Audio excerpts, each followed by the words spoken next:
Então vamos lá. Abra sua Bíblia, por favor, no Evangelho de João, no capítulo 12. Nós vamos ler a partir do versículo 23 até o 33. Quero deixar claro desde já que eu não estou bravo hoje. Já me perguntaram isso de manhã, o pastor está bravo? Às vezes a gente fica um pouco indignado. João capítulo 12, nós vamos ler inicialmente do versículo 23 até o 33. E eu vou fazer algo diferente hoje. Normalmente a gente costuma ter um texto que é a base, o trilho em cima do qual a gente vai construindo. Hoje, na verdade, eu vou trabalhar com dois textos. E a ideia não é apenas que um contraste o outro, mas que também complemente, mas nos ajude a ver um aspecto distinto. Então vamos começar aqui em João capítulo 12, a partir do verso 23. O texto sagrado diz assim: Então Jesus se dirigiu a eles, dizendo: É chegada a hora de ser glorificado o Filho do Homem. Em verdade lhes digo, se o grão de trigo caindo na terra não morrer, fica ele só. Mas se morrer, produz muito fruto. Quem ama a sua vida, perde-a. Mas aquele que odeia a sua vida nesse mundo, irá preservá-la para a vida eterna. Se alguém me serve, siga-me. E onde eu estou, ali estará também meu servo. E se alguém me servir, meu Pai o honrará. Verso 27. Agora minha alma está angustiada. E o que direi? Pai, salva-me dessa hora. Não, pois foi precisamente com esse propósito que eu vim para essa hora. Pai, glorifica o teu nome. Então veio uma voz do céu: eu já o glorifiquei e ainda o glorificarei. A multidão que ali estava e que ouviu aquela voz dizia ter havido um trovão. Outros diziam: foi um anjo que lhe falou. Então Jesus explicou: não foi por minha causa que veio essa voz, e sim por causa de vocês. Chegou o momento de este mundo ser julgado, e agora o seu príncipe será expulso. E eu, quando for levantado da terra, atrairei todos a mim. Ele dizia isso, significando com que tipo de morte estava para morrer. Eu quero tomar esse texto aqui como ponto de partida. Versículo 33 explica de forma muito taxativa que Jesus está falando da sua morte. Não apenas no momento quando ele diz, quando eu for levantado da terra, falando do tipo de morte, mas quando você olha já o versículo 24, 23, ele diz: é chegada a hora de ser glorificado o Filho do Homem. Ele está tocando no assunto da sua morte. No verso 24, Jesus diz: se o grão de trigo caindo na terra não morrer, fica ele só, mas se morrer, produz muito fruto. Quando Jesus entra no mundo, ele é chamado de o Filho unigênito de Deus, o Filho único.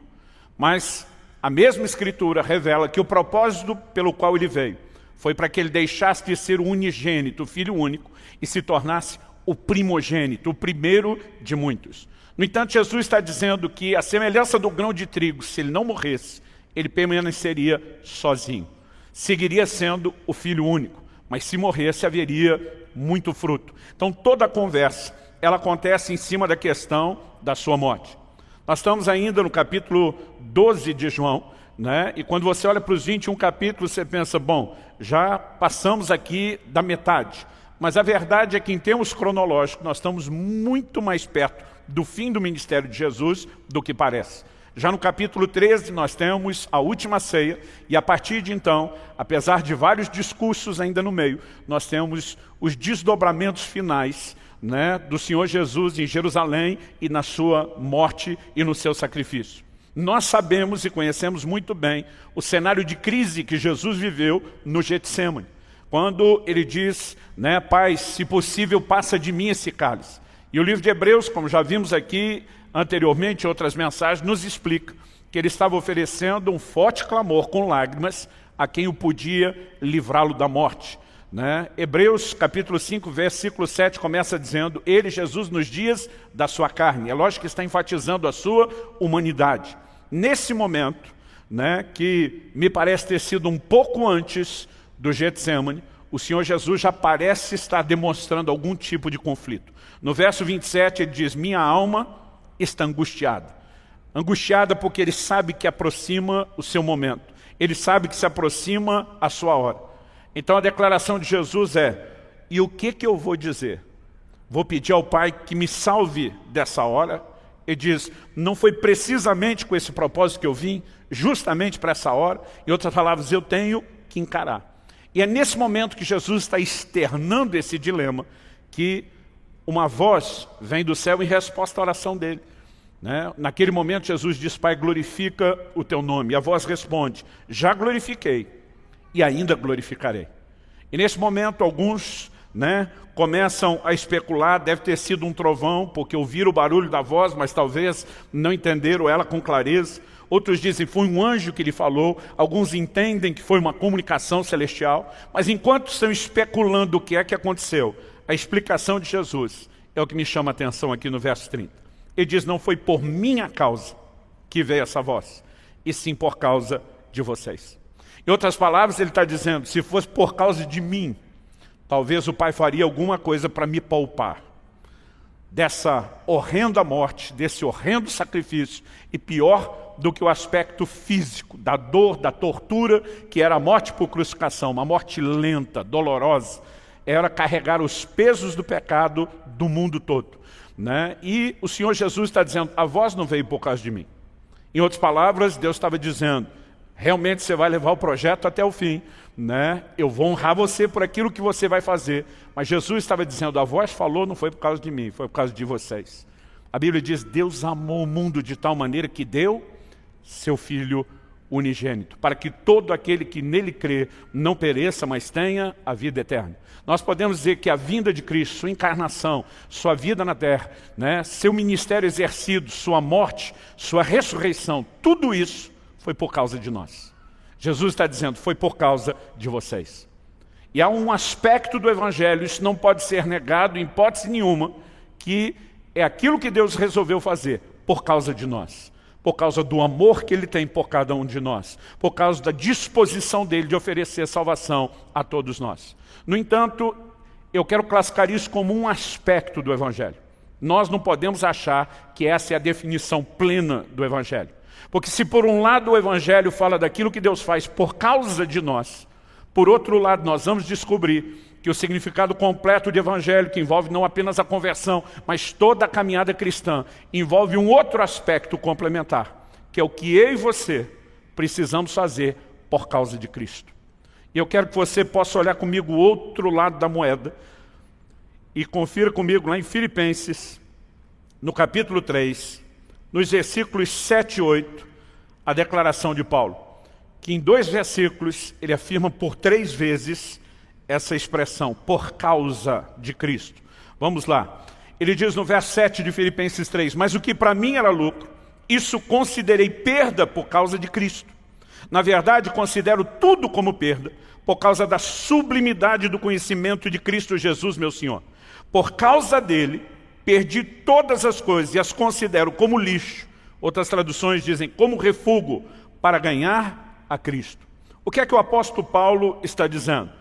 Ele está afirmando taxativamente que quando Cristo entrou na sua vida, houve uma mudança, uma reordenação de valores. Quando ele fala do que era ganho e agora se tornou perda, obviamente ele não está falando de algo material. Ele usa uma linguagem de ganhos e perdas que se entende quando se fala de finanças e de coisas materiais, mas ele usa isso apenas para ilustrar verdades espirituais. Quando aqui ele está falando de ganho ou perda, ele está falando de coisas importantes. Atribua-se aqui um valor não necessariamente monetário, não necessariamente financeiro.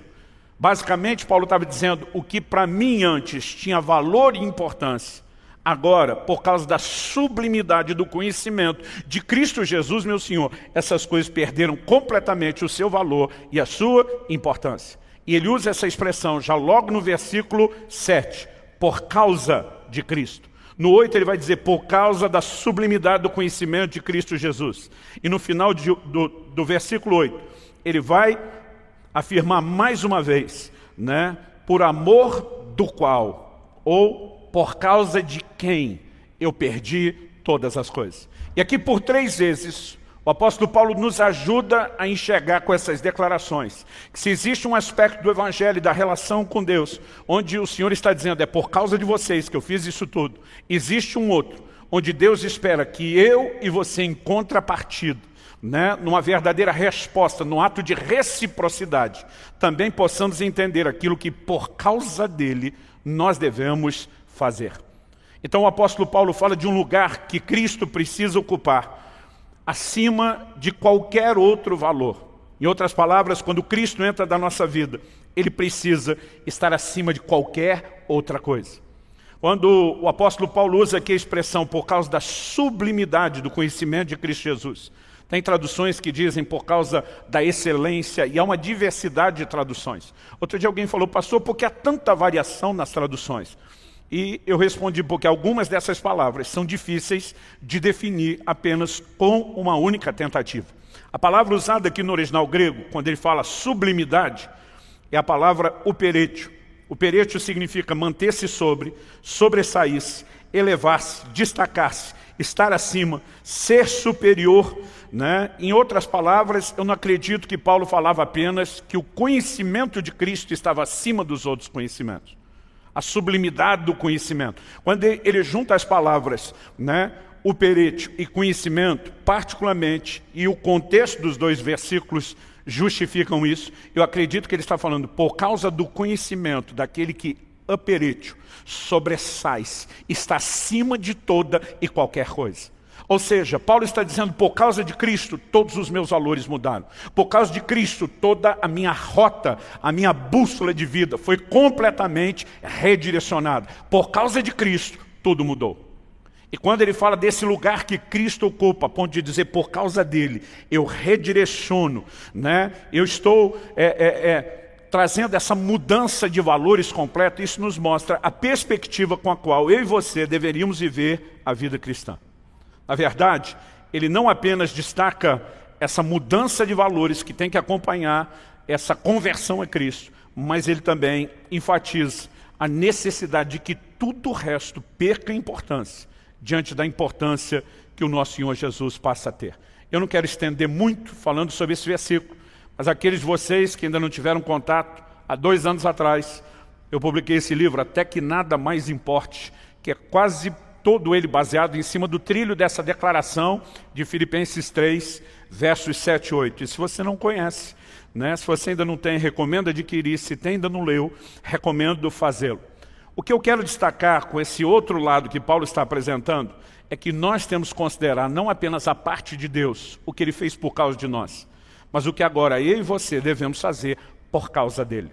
E com isso em mente, eu quero usar aqui mais versículos do que usualmente usamos numa pregação, embora acredite, eu não estou tentando esgotar o assunto.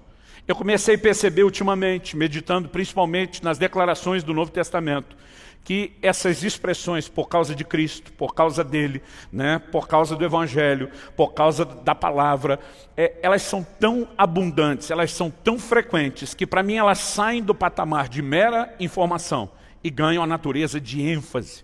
Quando começa a ver a repetição de algo, né, de uma maneira recorrente na Bíblia, Deus não está apenas tentando informar algo, ele está agora tentando nos levar a entender o que é uma ênfase. Significa que nós temos algo de considerável importância. E 1 de Pedro, no capítulo 2, a partir do versículo 11 até o 15, a Bíblia indica que essa mudança de valores que eu e você nos permitimos ter quando entendemos a natureza de Cristo como Senhor, daquele que vem em primeiro lugar, ela deve produzir também, na minha e na sua vida, mudança de comportamento. Olha o que Pedro diz, 1 de Pedro 2,11, eu vou ler primeiro 11 e o 12, ele diz, amados, peço a vocês como peregrinos e forasteiros que são, que se abstenham das paixões carnais, que fazem guerra contra a alma, tendo conduta exemplar no meio dos gentios, para que quando eles os acusarem de malfeitores, observando as boas obras que vocês praticam, glorifiquem a Deus no dia da visitação. Primeiro ele fala de se abster de paixões carnais, das inclinações da carne. Em segundo lugar, ele fala de uma conduta exemplar. O que é que ele está tentando construir? Olha agora o versículo 13, vou ler o 13, 14 e 15. Por causa do Senhor, estejam sujeitos a toda instituição humana, quer seja o rei como soberano, quer seja as autoridades como enviadas por ele, tanto para castigo dos malfeitores como para louvor dos que praticam bem. Porque assim é a vontade de Deus, que pela prática do bem, vocês silenciem a ignorância dos insensatos. A Bíblia está falando de uma conduta que eu e você decidimos tomar por causa do Senhor. Mais uma vez, essa expressão, por causa dele. Né? Talvez se não fosse ele, jamais decidiríamos ter esse tipo de comportamento ou mudaríamos os nossos valores, mas por causa dele é necessário mudar.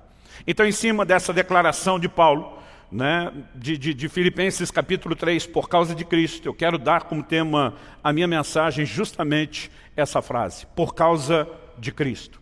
Por causa dele, o meu e o seu comportamento precisam mudar. Por causa dele, os nossos valores precisam mudar. Por causa dele, e não apenas ele fazendo algo por causa de nós, mas por causa dele, eu e você entendendo a resposta que devemos a ele, isso, na verdade, nos ajuda a enxergar a vida cristã de uma forma mais abrangente. E eu quero trabalhar essa ideia do que devemos fazer por causa dele, explorando talvez os 3 aspectos que mais recorrentemente aparecem, estão ligados a essa frase. Eu, de forma alguma, tentaria esgotar ou limitar o assunto nisso. Mas, em primeiro lugar, eu quero destacar a disposição de suportar a tudo que todo cristão, por causa de Cristo, deveria manifestar. Em segundo lugar, eu quero destacar aqui o testemunho a ser dado, responsabilidade de cada um de nós. Em terceiro e último lugar, eu vou destacar o serviço a ser desempenhado, que é algo ainda mais abrangente do que só o testemunho, que é um dos aspectos do serviço. E para isso, eu queria de fato, trazer agora vários versículos, talvez não vou nem comentar muito esses versículos, a ideia é mais montar o quebra-cabeça e te ajudar a perceber quanta informação, quanta repetição ou recorrência dessas informações nós temos. Então, falando a respeito da disposição de suportar a tudo, eu percebo uma mudança muito grande, a cada década, o que dizer de cada geração, no comportamento de uma forma geral no mundo, mas principalmente em relação ao Evangelho. Hoje em dia, tentando aí usar as palavras da moçada, a gente percebe que tem uma nova geração de cristãos Nutella e não crente raiz. E nós precisamos entender como eles se posicionavam desde o início. Não apenas qual era o comportamento, mas qual era o ensino que produzia esse tipo de convicção e de comportamento. Porque nós não podemos nos apartar daquilo que desde o início tem sido estabelecido e definido como o caminho da verdade. Então, em primeiro lugar aqui, enquanto eu falo da disposição de suportar tudo, eu quero retratar alguns aspectos diferentes que envolvem renúncia, autonegação, oposição e provas e perseguições que enfrentaremos, a possibilidade, embora isso não seja o contexto da nossa nação e do nosso tempo, mas eles foram preparados para isso desde o início, de enfrentar por causa de Cristo até mesmo prisão ou perderem a sua própria vida.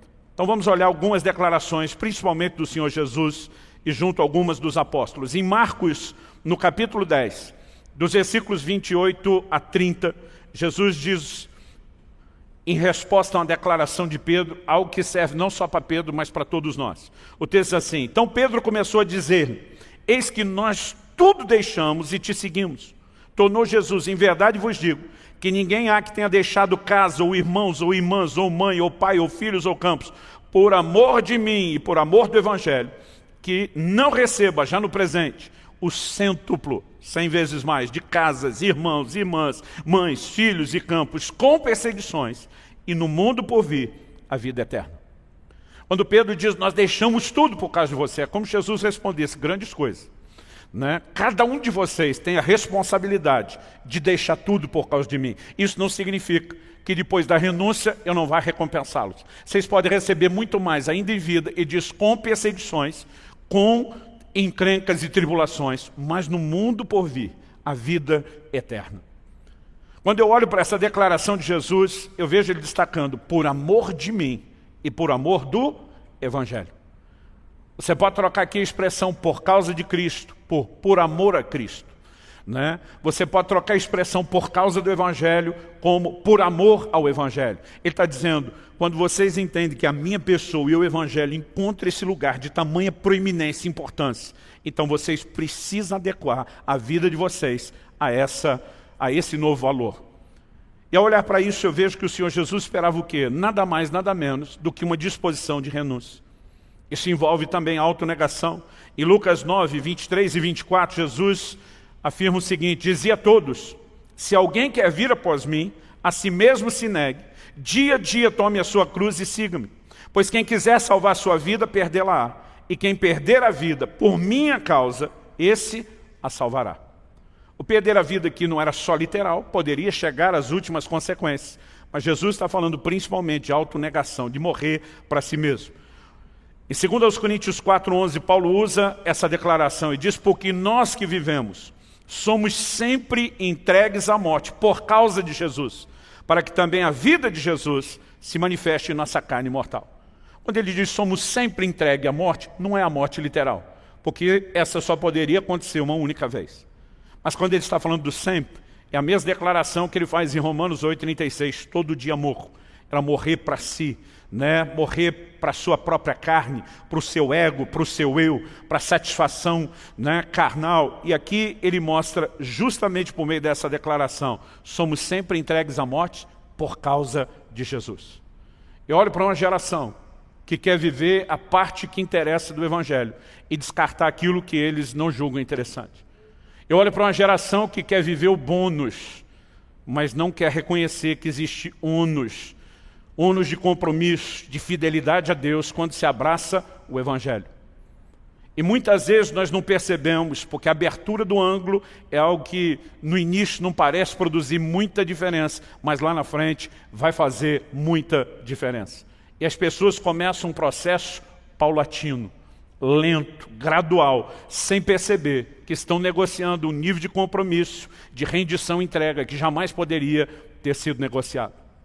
Enquanto a maioria das pessoas hoje em dia ouve um evangelho que parece ter como única proposta melhorar a vida terrena, o que a primeira geração proclamava e ouvia era algo que já chegava com uma advertência: se você se comprometer com Cristo, você vai pagar um alto preço.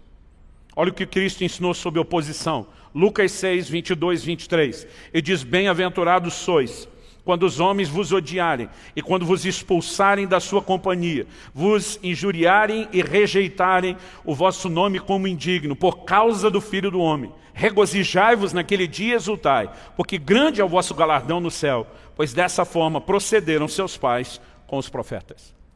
Jesus estava dizendo: esperem não popularidade, esperem ser odiados, expulsos da companhia deles, injuriados, esperem que rejeitem o nome de vocês, tratando vocês de forma indigna. E é interessante porque, embora a história do protestantismo no Brasil ela seja relativamente nova, né? Nós não temos aí, para falar de boca cheia, 2 séculos de história. Quando as primeiras igrejas protestantes começaram a ser plantadas e estabelecidas, você não tem noção do que os missionários enfrentavam e passavam. Perseguição de todo tipo e de todo gênero. À medida que o tempo foi passando e a própria igreja foi estabelecendo e crescendo, o quadro vai mudando. Quando eu era criança, a gente percebia ainda muita zombaria em relação a quem abraçava a fé. Eu me lembro, né, exatamente do que tinha que enfrentar em relação a qualquer amigo do bairro, da escola, no trabalho, em qualquer lugar, quando você se posicionava e dizia: eu creio em Jesus, eu sirvo a Jesus. Era todo tipo de zombaria. Hoje nós estamos vivendo uma época diferente, onde talvez o próprio crescimento da igreja tenha nos levado a um lugar de aceitação e popularidade. Mas essa aceitação e popularidade só tem acontecido porque o nosso estilo de vida se tornou tão parecido com o deles que a gente já não incomoda mais ninguém. Então eles já não se sentem tão ameaçados, eles já não nos tratam como já fomos tratados um dia. Eu não estou aqui não estou aqui tentando dizer que a gente tem que ressuscitar algum tipo de hostilidade. Eu estou dizendo que algo está mudando e nós não percebemos que à medida que a igreja cresce, nós estamos comprometendo a essência do Evangelho. Nunca antes na história da igreja brasileira nós tivemos tanta gente nas igrejas. Mas nas palavras do meu amigo pastor Marcelo Jamal, as igrejas nunca estiveram tão cheias de tanta gente vazia como nós temos atualmente. Porque o relacionamento com o Evangelho, né, ele vem se distanciando cada vez mais daquilo que o Senhor propôs. Vamos sair da oposição das pessoas e falar só de provas, das oposições das circunstâncias. O Senhor Jesus diz em Apocalipse 2:3, falando com a igreja de Éfeso: você tem perseverança, suportou provas por causa do meu nome, sem esmorecer. Ele estava falando de uma igreja que aguentava o tranco por causa dele. Em outras palavras, eles diziam, nós não podemos simplesmente, porque a coisa apertou, está difícil, virar as costas e desistir daquele que se doou por causa de nós. Quando você olha para a história da igreja, é uma história que foi construída com sangue, com suor, com lágrimas, gente sacrificando, gente entregando a própria vida em prol do Evangelho, gente que se posicionava e dizia, não importa se vão nos perseguir, se vão nos prender, se vão nos difamar, se vão nos maltratar, isso não muda o nosso comprometimento com Jesus. E a frase por causa dele era lembrança o tempo todo, ele vem em primeiro lugar, e porque ele ocupa esse lugar, toda a minha vida vai orbitar em torno do senhorio dele e da importância que ele tem. Hoje em dia, sem que a gente perceba, a perspectiva do Evangelho tem se tornado tão antropocêntrica, colocando o homem e não Cristo no centro. Onde se a coisa não estiver boa para a gente, o comportamento normalmente é parecido com a mulher de Jó. Se Deus não estiver fazendo o que a gente quer, vamos virar as costas para Ele, amaldiçoá-lo e morrer de uma vez. E nós precisamos acordar, né? Porque esse é um assunto muito sério. Cristo preparou os primeiros discípulos, né, dizendo para eles, vocês vão enfrentar provações. Na parábola do semeador ele diz, se não desenvolver raiz, se não tiver profundidade, tentar ser superficial, vocês não vão sobreviver nem às provas. Mas ele olhava para alguns desses cristãos e diziam, por causa do meu nome, vocês aguentaram o tranco e não esmoreceram, não desanimaram. Existia o aspecto das perseguições. Em Mateus 5, 10 e 11, no Sermão do Monte, Jesus diz, bem-aventurados os perseguidos por causa da justiça, porque deles é o reino dos céus. Bem-aventurados sois quando por minha causa vos injuriarem, vos perseguirem, mentirem e mentindo disserem todo mal contra vós. Os apóstolos sustentavam este diálogo para a próxima geração. Esse mesmo ensino, em 1 de Pedro 4,14, o apóstolo Pedro disse, pelo nome de Cristo sois injuriados, bem-aventurados sois, porque sobre vós repousa o Espírito da glória e de Deus. Agora, o que me assusta é olhar para uma geração, se Deus não fizer o tempo todo tudo o que eles querem e não tratá-los como filhos mimados, o compromisso com Deus rapidamente, né, se deteriora e é comprometido. Ou sem contar aqueles que, momento algum, cogitam pensar em Deus quando fazem as suas escolhas. Um dia desse estava conversando com um camarada que tinha chutado o balde, destruído o seu matrimônio. Eu falei, meu amigo, onde você estava com a cabeça para fazer uma bobagem desse tamanho? Ele falou, estava com muita raiva da minha esposa. Eu falei, vamos imaginar que ela realmente causou isso tudo sozinha e merecia essa raiva toda que você sentiu. Eu falei, mas deixa ela de lado um pouco. Me explica, o que é que Jesus tem a ver com isso? Ele olhou, como assim Jesus? Tipo, não bota Jesus na história. Eu falei, não tem como não botar Jesus na história. Se você disse se rendeu a Ele, ao senhorio dele, agora por raiva da sua mulher, você cospe na cara de Cristo e desonra o nome dele? E de repente ele olha para mim e diz, eu nem pensei em Jesus nesse tempo todo. Eu falei, com certeza não pensou. Porque se você fosse esse tipo de crente que diz por causa de Cristo, você tinha tomado escolhas completamente diferentes. Mas porque muitas vezes nós não somos norteados a viver o Evangelho dessa forma, a gente não quer suportar absolutamente nada. Eu olho para uma geração, desde o início do Evangelho, tão comprometido, dispostos a dar vida. Eu sinto vergonha daquilo, estou generalizando, é óbvio, daquilo que estamos nos tornando. Sem contar que nós não vivemos o que eles viveram. O Senhor ainda falava com eles a respeito de serem presos, esse nível de perseguição, e até mesmo perder a vida. Vamos ver algumas declarações, principalmente de Paulo. Em Filipenses capítulo 1, de 12 a 14, ele diz, quero ainda, irmãos, cientificar-vos de que as coisas que me aconteceram têm antes contribuído para o progresso do Evangelho, de maneira que as minhas cadeias em Cristo se tornaram conhecidas de toda a guarda pretoriana e de todos os demais. E a maioria dos irmãos, estimulados no Senhor por minhas algemas, ousam falar com mais desassombro a palavra de Deus. Você não vê aqui um crente murmurando.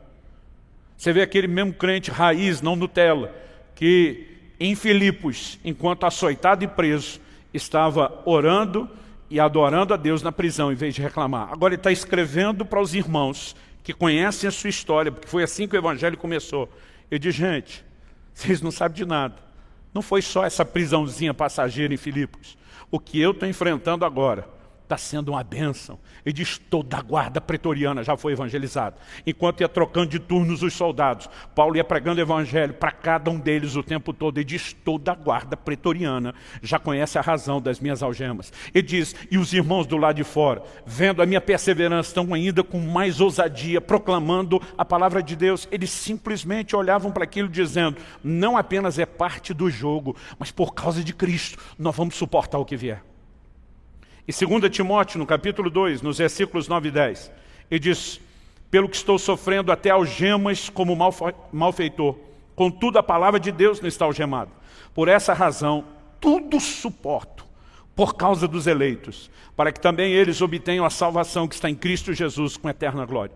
Aqui ele não diz por causa de Cristo, mas como nós vamos perceber daqui a pouco, numa série de outros versículos, quem entende o por causa de Cristo, começa a ver a oportunidade de fazer por Cristo quando faz pelas pessoas. E agora ele está dizendo, eu suporto tudo por causa dos eleitos, para que essa salvação seja anunciada, seja proclamada. Escrevendo a Filemão, no capítulo único, versículo 13, ele fala, nas algemas que carrego por causa do Evangelho. Em outras palavras, ele estava dizendo, eu não vou desanimar, eu não vou desistir, eu vou olhar isso para isso com honra, porque é por causa do Evangelho de Nosso Senhor. Em relação a perder a vida, o próprio Jesus diz em Mateus 10, 21 e 22, quando estava falando do cenário de perseguição em detalhes, um irmão entregará à morte outro irmão, o pai entregará o filho, haverá filhos que se levantarão contra seus pais e os matarão, todos odiarão vocês por causa do meu nome, aquele, porém, que ficar firme até o fim, esse será salvo. Diferente hoje em dia, onde as pessoas dizem, vamos ver se é interessante. Se eu aceitar Jesus, se melhora ou não minha vida. Eles garantiam, vai piorar a sua vida. Você vai ter encrenca e problema que você não tinha antes. Mas junto com isso eles diziam, mas vai valer a pena. Tudo que você suportar por causa dele, vai valer a pena. E o próprio discurso, a linguagem pregada do Evangelho, o discipulado praticado, gerava uma geração de gente comprometida com o Senhor. Mas a maneira como nós mudamos isso tem gerado um descompromisso enorme. Em Apocalipse, no capítulo 6, no versículo 9, o apóstolo João descreve uma das visões que ele teve e diz, quando o Cordeiro abriu o 5º selo, vi debaixo do altar as almas daqueles que tinham sido mortos por causa da palavra de Deus e por causa do testemunho que deram. Ou seja, nós olhamos para essa primeira geração de discípulos, produzido por Cristo, e aqui eles, os seus discípulos, os discípulos de Cristo, os apóstolos, produziram nos outros. E havia uma ideia o tempo todo de que por causa dele, nós temos que suportar qualquer coisa. Agora, já no primeiro século, começaram as primeiras manifestações daquela tentativa de negociar o Evangelho. Em Gálatas, no capítulo 6, no versículo 12, o apóstolo Paulo nos mostra que, infelizmente, já havia desde então aqueles que adaptavam o Evangelho para evitar a oposição. Olha o que ele diz, todos os que querem ostentar-se na carne, esses querem obrigar vocês a se deixarem circuncidar e agem assim somente para não serem perseguidos por causa da cruz de Cristo. Paulo diz, estão produzindo uma mudança, uma mutação no Evangelho, porque não quer ter que aguentar o tranco da perseguição que a cruz produz. Isso não é muito diferente do que alguns políticos cristãos e pregadores estão fazendo hoje em dia. Cansei de ouvir nos últimos anos declarações de gente que vão a público para dizer, pessoalmente eu sou contra o aborto, mas opto e voto a favor da descriminalização dele. Aí, às vezes, os próprios repórteres olham e dizem, mas como você pode ser pessoalmente contra e pensar em legislar a favor? Não, porque eu não posso impor minha fé sobre outros. Eu digo, isso é só uma questão de fé. Olha qualquer categoria que atua, por exemplo, na questão da defesa dos direitos humanos. Eles não vão olhar para isso como fé, eles vão olhar para isso como valores inegociáveis e vão lutar por isso. Então agora nós decidimos imaginar que é possível um convívio social, onde eu não imponho aquilo que eu acredito para os outros, e eles podem impor o que acreditam para o resto da sociedade, e a gente simplesmente fecha a boca, finge que tem uma postura de tolerância, quando na verdade o que queremos é ser tolerado e aceito por eles, em vez de enfrentar a oposição que nossas convicções trariam. Irmão, você consegue imaginar, nós somos hoje pelo menos 50 milhões de evangélicos. Se fôssemos 50 milhões de evangélicos, crentes de verdade, não é possível que a fibra moral da nossa nação não teria mudado. Hoje eu não sei o que envergonha mais a gente no Congresso, no Senado, se é a bancada evangélica ou a não evangélica. Por quê? Porque essa constante negociação tem nos afastado de um padrão de Deus. E nossa fé está se tornando nominal. E ela perde completamente o seu efeito. Há um grito no coração de Deus para que a gente retome as coisas como nunca deveriam ter deixado de ser. E que a gente possa fazer diferença nessa terra por causa dele e para a glória dele. Quem está entendendo, diga amém. Segundo lugar, eu quero destacar aqui um pouco a questão do testemunho a ser dado. As pessoas confundem a questão de testemunhar de Cristo como se elas precisassem de um chamado muito especial. Ou como se elas tivessem que ser aquele tipo de cristão que é tão vagabundo, não tem o que fazer, que então já que não tem nada a fazer, vamos falar de Jesus. Não, pastor, duvido que alguém acredita isso. Se a maioria dos crentes, quando você encoraja a evangelizar, ou ajudar a cuidar dos novos convertidos, a desculpa é não tenho tempo, o que eles estão dizendo? Só deveria fazer isso quem não tem o que fazer. Porque quem tem o que fazer não tem tempo para fazer isso. E quando nós chegamos a esse tipo de conclusão, nós não entendemos o que é por causa de Cristo. Tirando o fato que dá uma vontade enorme de dizer, contabiliza direitinho quanto tempo você gasta no Netflix, na rede social, no seu entretenimento, e depois vai lá para Deus, com tudo isso anotado, você olhando e diga para Ele, não tenho tempo. Porque ou você passa vergonha agora, ou vai ser no dia final do Tribunal de Contas, do Tribunal de Cristo, da prestação que nós vamos ter. Mas simplesmente porque não entendemos o que é por causa de Cristo, a ponto de dizer, se Ele falou, se Ele que é o nosso maior valor, a pessoa mais importante, aquele que nos redimiu, aquele que deu norte e direção à nossa vida, falou, nós vamos fazer. E nós vamos arrumar tempo para fazer, porque se Ele diz para fazer, por causa dEle, nós vamos fazer. Olha o que Jesus diz em Mateus 10, 18, por minha causa sereis levados à presença de governadores e de reis, para lhes servir de testemunhos a eles e aos gentios. Ele não está dizendo por causa de vocês, porque talvez vocês precisam de algum tipo de atividade para se sentir realizado, porque vocês estão precisando. Ele diz, é por minha causa que vocês precisam ser testemunhas. Em 1 Coríntios, no capítulo 9, de 19 a 23, Paulo diz que ele estava disposto a fazer qualquer coisa por causa do Evangelho. Olha a declaração dele. Porque sendo livre de todos, fiz-me escravo de todos, a fim de ganhar o maior número possível. Procedi para com os judeus como judeu, a fim de ganhar os judeus. Para os que vivem sob o regime da lei, como se eu mesmo assim vivesse, para ganhar os que vivem debaixo da lei, embora não esteja eu debaixo da lei. Ao sem lei, como se eu mesmo fosse, não estando sem lei para com Deus, mas debaixo da lei de Cristo, para ganhar os que vivem fora do regime da lei. Fiz-me fraco para com os fracos, com o fim de ganhar os fracos. Fiz-me tudo para com todos, com o fim de por todos os modos salvar alguns. Agora olha o que ele diz finalmente. Tudo faço por causa do Evangelho, com o fim de me tornar cooperador com ele. Agora, como que nós conseguimos partir de uma primeira geração do Evangelho que dizia, eu faço tudo por causa do Evangelho, para nos tornarmos uma geração que diz, eu não posso fazer nada por causa do Evangelho? Como nós conseguimos essa discrepância de comportamento, de entendimento e de valores? Porque, como eu disse, a abertura do ângulo lá no início não parece ser grandes coisas, mas lá na frente vai produzir muita diferença. Esse Paulo diz em Atos 20, 24, falando aos presbíteros da igreja de Éfeso, porém nada considero a vida preciosa para mim mesmo, desde que eu complete a minha carreira, o ministério que recebi do Senhor Jesus para testemunhar o Evangelho da graça de Deus. Ele diz, minha vida deixou de ser importante quando eu recebi uma missão de comunicar o Evangelho. Isso vem primeiro, o resto ficou para trás. E quando a gente percebe que isso os norteava, o próprio João, quando escreve as revelações do Apocalipse, ele está na ilha de Patmos. Eu, quando garoto, li esse texto e achava que talvez ele estivesse lá como missionário, ou passeando, nessa ilha grega. Mas João diz o seguinte, Apocalipse capítulo 1, verso 9. Eu, João, irmão vosso e companheiro na tribulação, no reino e na perseverança em Jesus, achei-me na ilha chamada Patmos, por causa da palavra de Deus e do testemunho de Jesus. A tradição, que não era o ensino escrito, mas transmitido apenas de forma oral nas primeiras gerações de cristãos, diz que tentaram martirizar, matar João, não conseguiram, então o mandaram para o exílio na ilha de Patmos. É quando ele está lá, exilado, pagando a conta, entre aspas, da disposição de obedecer a Deus e não aos homens, que ele tem essas revelações. E a declaração dele é a mesma, faz coro com os demais, por causa da palavra de Deus, por causa do testemunho de Jesus. E terceiro e último lugar, eu quero falar do serviço a ser desempenhado, que abrange o testemunho, mas é maior do que isso. E acredito que a perspectiva que nós devemos ter, é o que eu falei logo no início, devemos ver Jesus por trás de cada pessoa, que nos dispomos, seja testemunhar, seja cuidar ou servir. Precisamos enxergar dessa forma, porque Cristo espera que a gente enxergue dessa forma. Aliás, é por esse prisma que nós vamos ser julgados.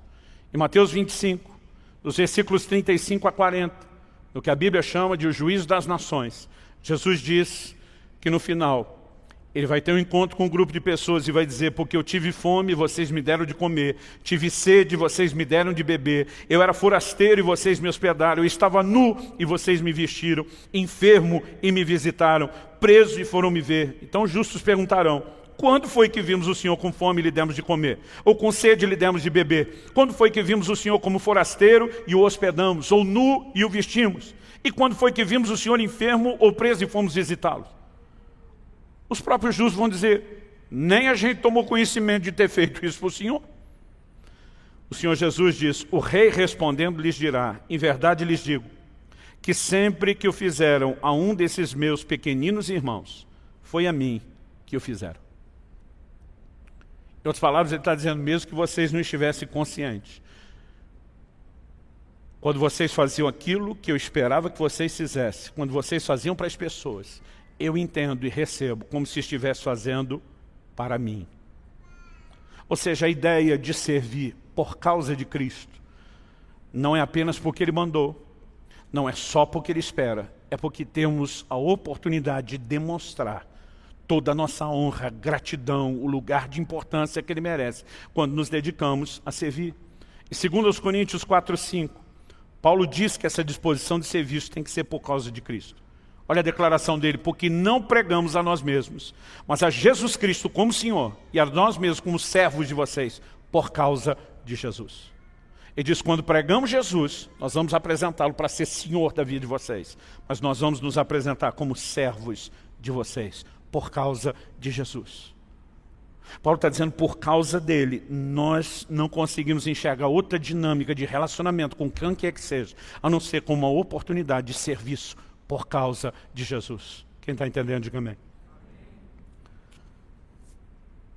Muitas vezes o por causa de Cristo se confunde na leitura bíblica com o por causa de vocês, como eu mencionei antes. Paulo escolheu retardar o seu encontro com Cristo para servir a igreja, pelo menos é o que ele diz para os irmãos de Filipos. Filipenses capítulo 1, eu vou ler do verso 21 a 25, Paulo diz, porque para mim o viver é Cristo e o morrer é lucro. Entretanto, se eu continuar vivendo, poderei ainda fazer algum trabalho frutífero. Assim não sei o que devo escolher. Estou cercado de dois lados. Outra tradução diz, estou em aperto. Tendo o desejo de partir e estar com Cristo, que é incomparavelmente melhor. Ele diz, mas por causa de vocês, é mais necessário que eu continue a viver. E ele diz, convencido disso, estou certo de que ficarei, permanecerei com todos vocês, para que progridam e tenham alegria na fé. Em outras palavras, Paulo diz, embora para mim, pessoalmente, a melhor escolha seja o céu, ele estava dizendo, o céu pode esperar. Porque se eu tiver uma oportunidade, eu vou escolher servi-los. Eu escolho ficar por causa de vocês. E esse por causa de vocês se confunde com a missão que Cristo havia dado a eles. Na mesma carta aos Filipenses, Paulo menciona um dos seus cooperadores, Epafrodito. E ele diz o seguinte, porque por causa da obra de Cristo, ele quase morreu, arriscando a própria vida, para suprir a ajuda que vocês não podiam me dar pessoalmente. Homens como esse que colocavam o Evangelho à frente da sua própria vida e faziam isso por causa da obra de Cristo, eram tratados como verdadeiros heróis entre eles. A pergunta é como nós conseguimos nos distanciar tanto desse padrão. Em último lugar, para falar dessa questão da disposição de serviço, eu quero mencionar um texto aqui, 3 João, capítulo 1, o único, dos versos 5 a 8. A Bíblia tanto fala daqueles que se dispõem a fazer algo por causa de Cristo, e também fala daqueles que se dispõem a cooperar com esses que agem por causa de Cristo. João, escrevendo a Gaio, diz: amado, você tem sido fiel no que faz pelos irmãos, mesmo quando são estrangeiros. Esses deram testemunho diante da igreja do amor que você tem. Você fará bem encaminhando-os em sua jornada de um modo que agrada a Deus, pois foi por causa do nome, aqui o nome com N maiúsculo, por causa do nome, está falando do nome de Jesus, que eles saíram sem receber nada dos gentios. Portanto, devemos acolher esses irmãos para que nos tornemos cooperadores com eles na proclamação da verdade. A gente imagina que as viagens de antigamente não tinham nada a ver com as facilidades do mundo moderno. Primeiro que nós temos a capacidade de nos locomover em grandes distâncias de uma maneira muito mais rápida que eles. Segundo, nós temos todas as facilidades do mundo eletrônico. Uma pessoa hoje em dia vai viajar, tudo que ela precisa é que o cartão de crédito tenha condições de funcionar em qualquer lugar, está tudo resolvido. Naquele tempo, quando saíam para uma jornada a pé, eles não tinham como carregar alimento demais. Em algum momento não teria mais alimento, e nem necessariamente pontos de apoio para a viagem, de compra e venda. Também não tinham condição de carregar muito dinheiro, que não só era físico, mas não existia cédulas altas, se pagava tudo praticamente com moedas. Então essas pessoas saíam sem saber como seria, contando que ao longo do caminho encontrassem crentes que amavam o Senhor como eles, a ponto de dizer: nós vamos hospedá-los, nós vamos recebê-lo, aqui você tem pouso e guarida, e a gente te empurra mais um pouco, até que você ache quem te receba e te empurre mais um pouco. A Bíblia diz: por causa do nome, eles saíram sem receber nada dos gentios, sem saber como seria. E ele diz: quando vocês se unem a esses que por causa do nome saíram dando tudo de si, vocês se tornam cooperadores da verdade. Essa era a visão que eles tinham, por causa dele, por causa do nome. Agora, se fôssemos avaliados por esse termômetro, seja na disposição de suportar tudo, seja em relação ao testemunho que damos, ou melhor, que quase não damos, ou em relação à disposição de serviço, ou à falta dela, a pergunta é: se fôssemos avaliados por esse tipo de termômetro, como é que eu e você estaríamos diante de Deus? Eu concluo aqui repetindo que o Evangelho abrange o que eu chamaria dos dois lados da moeda. Se por um lado nós precisamos reconhecer o que Cristo fez por nossa causa, por outro lado nós devemos reconhecer também o que nós devemos fazer por causa de Cristo. No entanto, o diálogo de uma geração que fugiu do padrão é: você não tem que fazer nada. Foi tudo feito por você. É verdade que em relação à sua salvação, está tudo pronto e não tem esforço, não tem nada que produza merecimento. O problema é que nós confundimos o como ser salvo com o para que fomos salvos. E misturamos coisas que deveriam ser distintas, complementares, mas distintas. Então, em Efésios 2, 8 e 9, a Bíblia diz: pela graça sois salvos, mediante a fé. Isso não vem das obras, é um dom de Deus para que ninguém se glorie. E normalmente a gente para aí e diz: ninguém é salvo pelas obras, a salvação é pela fé. Verdade. O que eu questiono é porque a gente para no versículo 9 e finge que não tem o versículo seguinte, o 10.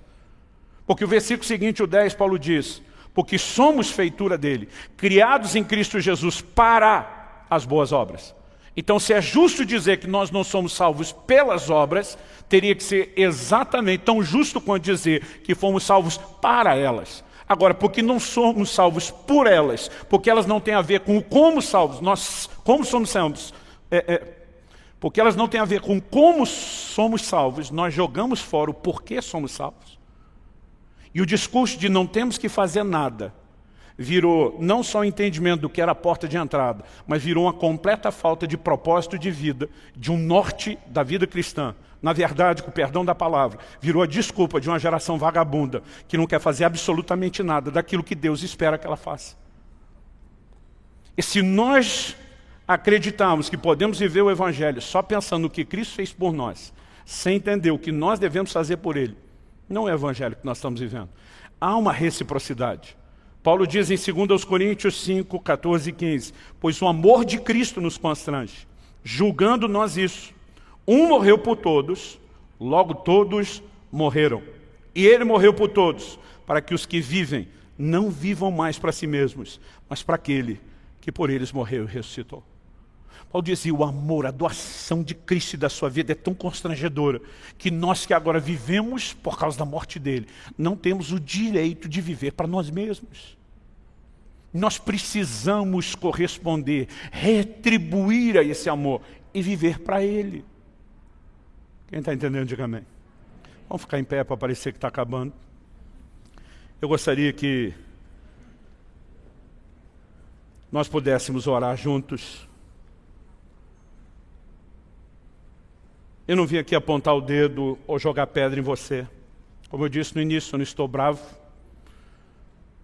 Mas é impossível mexer nesse tipo de assunto do comportamento da igreja e eu não conseguir lidar com o que dentro de mim eu prefiro classificar como uma certa indignação. A palavra de Deus diz que enquanto Paulo estava em Atenas, o seu espírito se indignava, se revoltava diante da idolatria. Ele olhava para aquilo tudo e dizia, eu não posso aceitar, não posso ficar quieto, eu não posso fingir que eu não estou vendo. E ele sabia que ele tinha que se levantar com uma mensagem muito clara a respeito da questão dos ídolos. Nós não podemos viver brincando de evangelho. Não podemos ignorar que o que Cristo fez por nós é a base de tudo. Quando Paulo disse, um morreu por todos, logo todos morreram, ele não está dizendo que nós vamos morrer para beneficiar Cristo, no sentido que ele nos beneficiou. Mas ele está dizendo que o amor dele nos constrange a pelo menos viver de forma diferente. E a declaração por causa de Cristo. Tenta ler o Novo Testamento, do início ao fim, destacando só essas frases. Acredite, apesar de ter usado tanto versículo, essa lista ela é enorme, ela é muito maior. E ela deveria nos ajudar a entender qual o nível de resposta que nós devemos a ele. Isso é algo que eu quero que você questione diante do Senhor hoje. É se você tem vivido por causa de Cristo ou não. Nós sabemos que a salvação que Cristo ofereceu foi por causa do amor de Deus por você. O que Ele fez foi por causa de nós. Mas a pergunta a ser feita é, depois do que Ele fez por causa de nós, o que é que nós temos feito por causa dEle? Alguns cristãos simplesmente, porque não foram mimados exatamente como seus pais fizeram em casa, e Deus não disse sim o tempo todo, dando tudo que eles queriam, na hora que queriam, eles simplesmente voltam as costas para o Salvador? A minha pergunta para alguns é, qual ameaça exatamente você está fazendo para Deus? Se o Senhor não dá o que eu quero, eu deixo o prazer e o deleite de estar com o Senhor hoje por toda a eternidade para ir para o inferno? Qual a inteligência do seu protesto? Eu pergunto para alguns. A verdade é que a maioria tem um comportamento emocional e não construiu os valores da palavra de Deus. Que nós não sejamos como a mulher de Jó, que diante do que passou, vira para o marido e diz, amaldiçoa seu Deus e morre. Jó passou pelas mesmas coisas, pelos mesmos problemas, mas tinha uma outra convicção. Ele olha para ela e diz, você fala como uma louca, você está fora do juízo, você não entende o que é relacionar com Deus. Em outro momento, no livro de Jó, nós vamos ler a declaração, ainda que ele me mate, eu louvarei. É certo que Deus, ele não estava esperando que Deus o matasse. Ele vai fazer uma declaração de fé, eu sei que o meu Redentor vive, que ele há de se levantar sobre a terra. Ele está dizendo, eu não vou duvidar dele, até porque a fé se apoia no caráter de Deus, um Deus está acima de qualquer suspeita. A verdade é que quando eu e você não entendemos os porquês, nós podemos seguir confiando e deixando que Ele seja Senhor e que a gente seja apenas os seus servos. E por causa dEle, a gente aguenta o que vier. Paulo diz, eu aprendi a viver contente em toda e qualquer situação. Não importa se é abundância, se é escassez, eu posso tudo naquele que me fortalece. Ele diz, eu não tiro minhas forças das circunstâncias, e encaro as circunstâncias por causa dEle.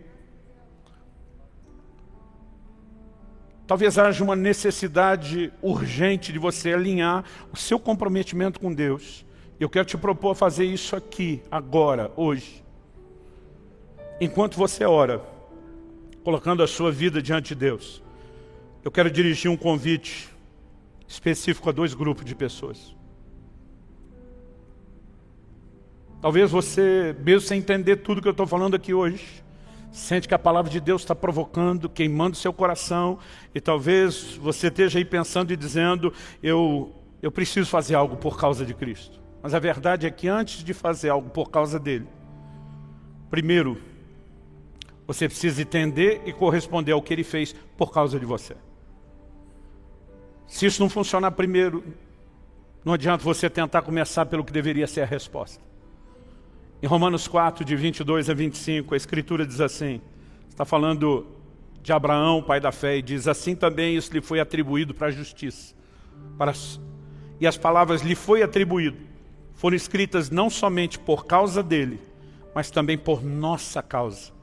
Visto que a nós igualmente nos será atribuído, a saber, a nós que cremos naquele que ressuscitou dentre os mortos a Jesus nosso Senhor, o qual foi entregue por causa das nossas transgressões e ressuscitou para a nossa justificação.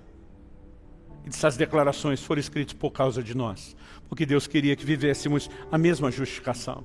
É depois de vivê-la que então nós temos motivo para corresponder ao que foi feito por causa de nós. Mas não adianta tentar começar pela resposta sem viver a primeira parte.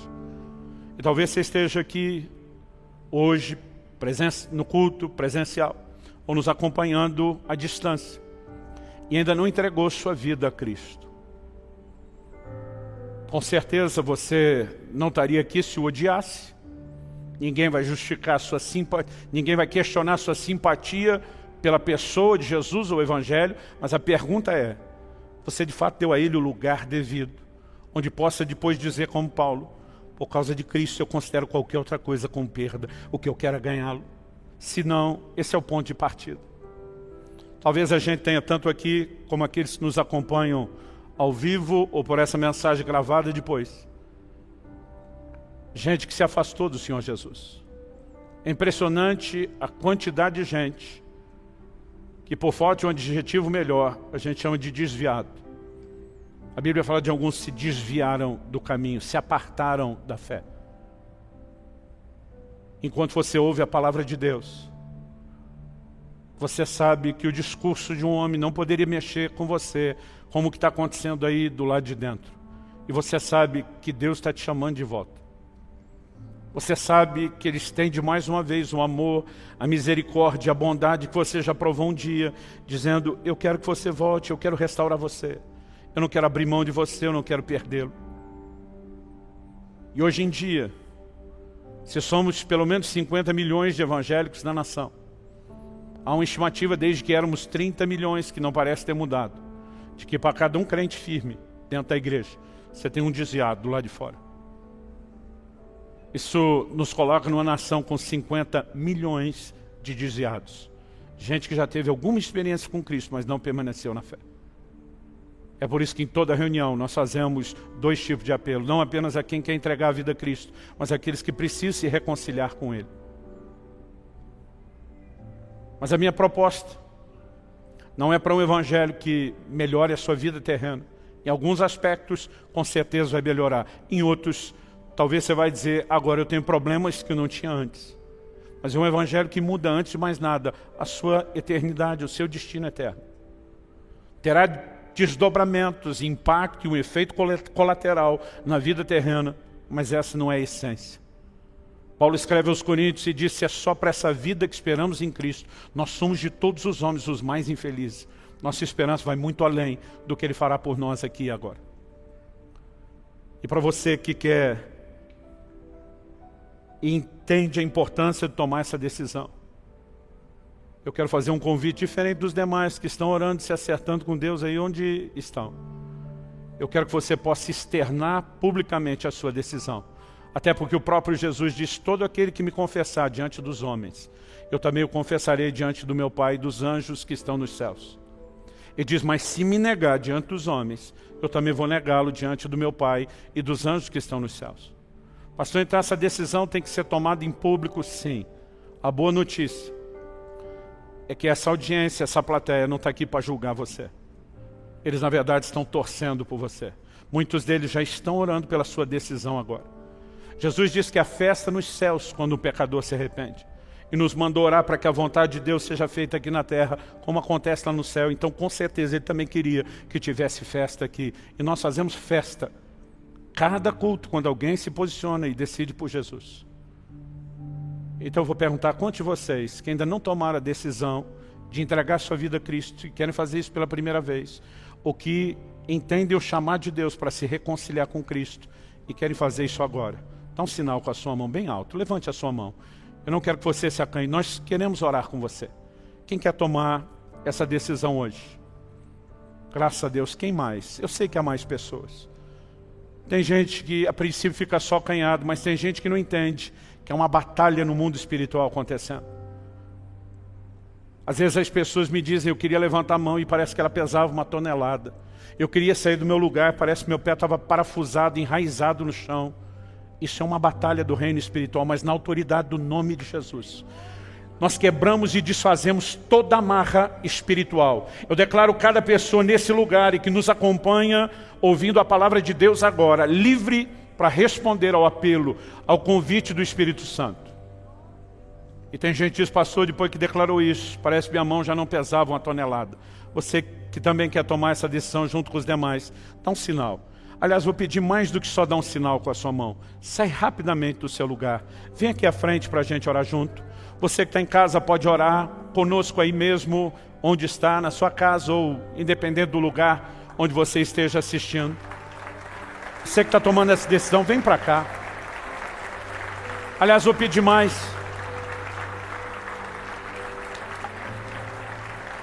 Eu sei que nós temos cadeiras aí com distanciamento social necessário, mas eu queria que você desse uma checada aí por perto. Perguntasse da direita e da esquerda, perto ou longe. Pergunta para ele se já entregou sua vida a Jesus. Mesmo se ele falar que sim, dá uma checada de novo. Fala, você tem certeza? Fala para ele, se você quiser, nós vamos junto lá na frente. E se ele precisar de ajuda, você vai ser encorajador e ajudá-lo a chegar aqui. Essa é a decisão mais importante da sua vida.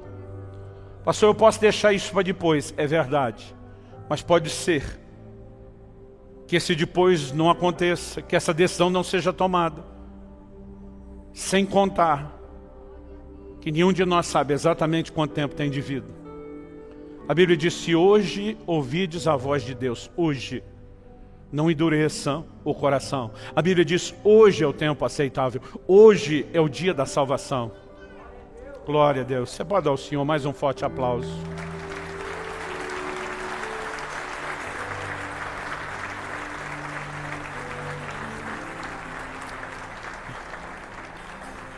Quero só que vocês me ajudem a ter certeza que nós temos um conselheiro para cada pessoa. Acho que preciso de mais alguém aqui.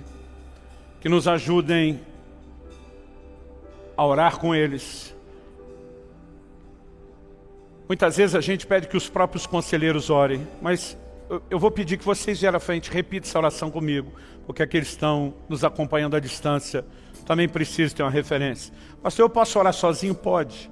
A Bíblia não diz que você tem que orar com alguém e nem tampouco que tem que ser um pastor. A Bíblia diz, todo aquele que invocar o nome do Senhor Jesus será salvo.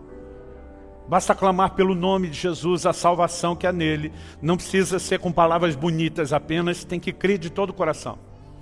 Mas como há uma confissão, uma declaração verbal, eu quero ajudar você que veio à frente. Então vou pedir, se você puder concordar no seu coração e depois de mim falar com sinceridade, vou pedir que você repita em voz alta essa oração. Pode ser? Diga assim comigo, Senhor Jesus, eu reconheço a minha condição de pecador, mas te reconheço como meu Salvador. E hoje, eu não apenas creio na tua morte e ressurreição, mas eu entrego o controle da minha vida nas tuas mãos. Eu te confesso a partir de hoje como meu Senhor. Eu recebo pela fé o perdão dos meus pecados. E eu clamo que a partir de hoje possa viver a nova vida em Cristo Jesus. Eu clamo pela tua graça, pela liderança do Espírito Santo, para que eu possa viver e andar pela tua palavra, para a tua glória e por causa do Senhor Jesus. Eu invoco o teu nome e a salvação que há no teu nome, Jesus. E te agradeço por esse novo começo. Em nome de Jesus. Amém. Amém. Glória a Jesus. Glória a Jesus. Glória a Jesus.